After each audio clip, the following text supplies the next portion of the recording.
Hello, everybody. This is some random Neko waking up from her nap to greet the world for the day. And by greet, I mean continue to distract myself from the fact that Lilo and Stitch, the live action film, exists, and that I need to watch it once it's streaming in order to make an informed opinion on it, rather than form one based only on some trailers, a few clips, and the reviews that have come out so far. And the form of said distraction comes from indulging in some more childhood nostalgia by watching the direct to home video sequel, Lilo and Stitch 2 Stitch Has a Glitch. Life seems to be going well for the Ohana, consisting of Lilo, Nani, and the aliens who've become their new family members, Stitch, Jumba, and Pleakley. But things start to get complicated when a flaw in Stitch's creation process causes him to malfunction. While Stitch's condition worsens, Lilo struggles to choreograph an original hula dance for an upcoming competition. However, her focus on living up to her mom's legacy and Stitch's fear of reverting back to his monstrous nature puts a strain on their friendship that they might not be able to recover from. Meanwhile, Jumba and Pleakley scramble to build the device that will save Stitch's life.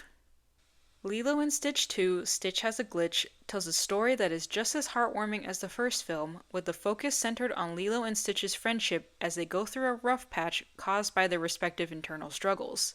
In the case of Stitch, he becomes fearful that the bad from his nature will overcome the good that was nurtured. In the case of Lilo, she wants to win the local hula competition and live up to the legacy her mom left behind.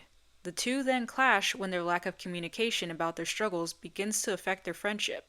It was nice seeing the film explore this aspect of friendship and the growing pains that come from not wanting your struggles to affect those you care about or allowing your struggles to affect them too much. And I love how it's shown with a Hawaiian tale about Hi'iaka, the goddess of hula, and the journey she goes on to save Lohiau, acting as a parallel to the bond between Lilo and Stitch, and how their love for each other is stronger than even death. I also love the significance of hula in the film and the stories the dances tell in tandem with the music and narration of the dancer. It's a really nice nod to a part of Hawaiian culture and mythology that most people don't know about beyond what's portrayed in mainstream media.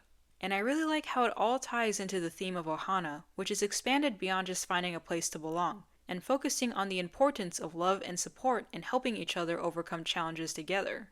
In addition, I really love the little callbacks to the first film, like the tourist who finally gets a lick in before losing his scoop, or the duck and ducklings serving as a nod to the ugly duckling that was so central to Stitch's character. I also like how the bond of love and support between Nani and Lilo is still going strong, with the film delving a little deeper into how their parents' deaths affected them now that they're no longer in danger of being separated. I really enjoyed having some focus on this, considering their respective ages would cause grief to hit differently.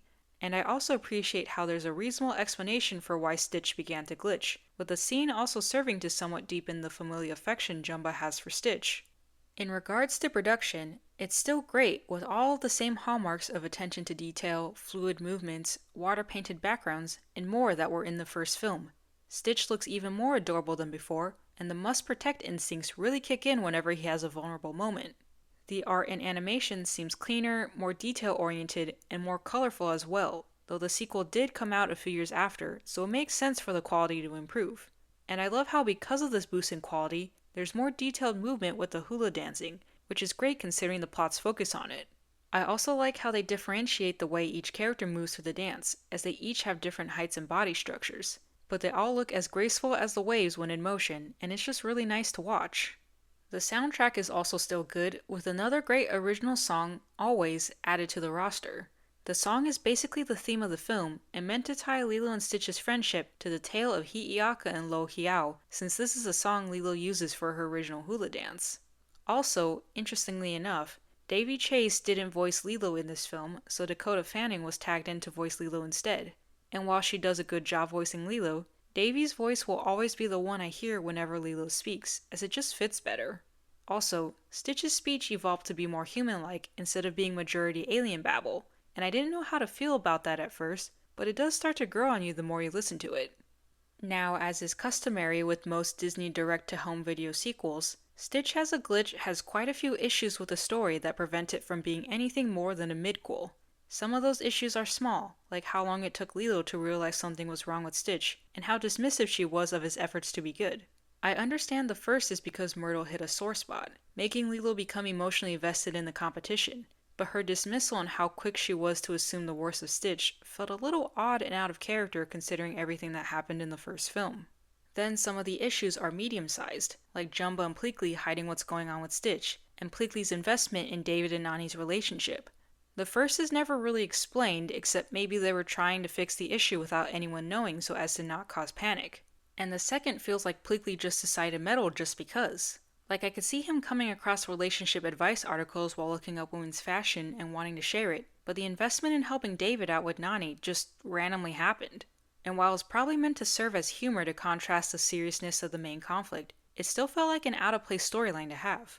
If they'd set it up or hinted at it, like Pleakley wanting to watch a romance film instead of a monster film on family night, or giving unsolicited dating advice to Nani, then that would have helped, but unfortunately there was nothing. And that leads us to the biggest issue the film has, which is what role Nani and David, and to a lesser extent Pleakley and Jumba, play in the overall story. It felt like the film didn't really know what to do with Nani anymore now that she and Lilo weren't going to be separated, which ended up affecting David by default, and Jumba and Pleakley as a result of Pleakley being inserted into the Nani and David relationship drama that wasn't quite drama until Pleakley made it into drama. It would have been better if they'd instead combined the relationship drama between Nani and David with the deadline to save Stitch drama of Jumba and Pleakley. For example, David could have accidentally gotten involved by catching Jumba and Pleakley sneaking away with electronics and being convinced to distract Nani while keeping everything a secret because Nani and Lilo didn't need that kind of stress at the moment. This ends up causing a slight strain to David and Nani's relationship and makes her suspicious about what's really going on. When she finally confronts David, he folds like a cheap suit and she confronts Jumba and Pleakley just as the chamber breaks down and Jumba falls into despair over his capabilities. She then reminds them about Ohana, instead of Pleakley reminding Jumba, which while sweet, didn't really work due to the way it was set up, and while Ohana means no one gets left behind or forgotten, it also means family will always support each other through thick and thin. This would be where we get some sort of resolution to the stress Nani went through when Pleakley and Jumba, in the spirit of Ohana, try to help when it wasn't wanted instead of when she explicitly asked. They would apologize for their actions and she'd forgive them because she knows they meant well. They just need to learn from their mistakes and do better next time. And now that Nani knows about the glitch, she would have more reasons to stage an intervention when Lilo and Stitch's friendship breaks down. She wouldn't outright tell them to make up because Stitch is dying, but she would do what she can to help them move past the rough patch, while still helping Lilo with her insecurities regarding their mom. Honestly, all of the issues boil down to the film not having the same focus and polish that was present in the first film. It even lost some of its subtlety, like the seamlessly integrated jabs at tourism being replaced with Myrtle's on-the-nose hula dance. It was also too short, clocking in at just over an hour in length. And while it's possible to tell a good story in such little time, that's unfortunately not what happened here, as the film wasted some of that time on unnecessarily dragged out scenes for escalation or humor that wasn't needed, like Jumba's mad scientist laughter and Stitch glitching out with the rehearsal. Overall, Lilo and Stitch 2 Stitch Has a Glitch gets a C+. I will readily admit that the added plus is because I'm biased, as Lilo and Stitch has a special place in my heart. But just because I'm biased doesn't mean I don't acknowledge that the sequel is very much a classic Disney midquel. The runtime was shorter than necessary, and there was a lack of focus in the story towards anything not directly relating to Lilo or Stitch. Despite that, the theme of Ohana is still present, and there's a heartwarming story that's centered around Lilo and Stitch's friendship and how they support each other through their respective struggles. So if you want to scratch the Lilo and Stitch itch, Stitch Has a Glitch does an okay job.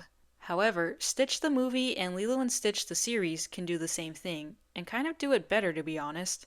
But that's nobody's fault except for whoever decided that Stitch Has a Glitch needed to be the direct sequel of Lilo and Stitch canonically, despite coming out after Stitch the movie and the TV series chronologically, because there was a lot of potential in this sequel. It had all the right ingredients to make a worthy follow-up, but too many issues prevented it from being mixed together well and cooked properly, thus giving us this midquel as a result.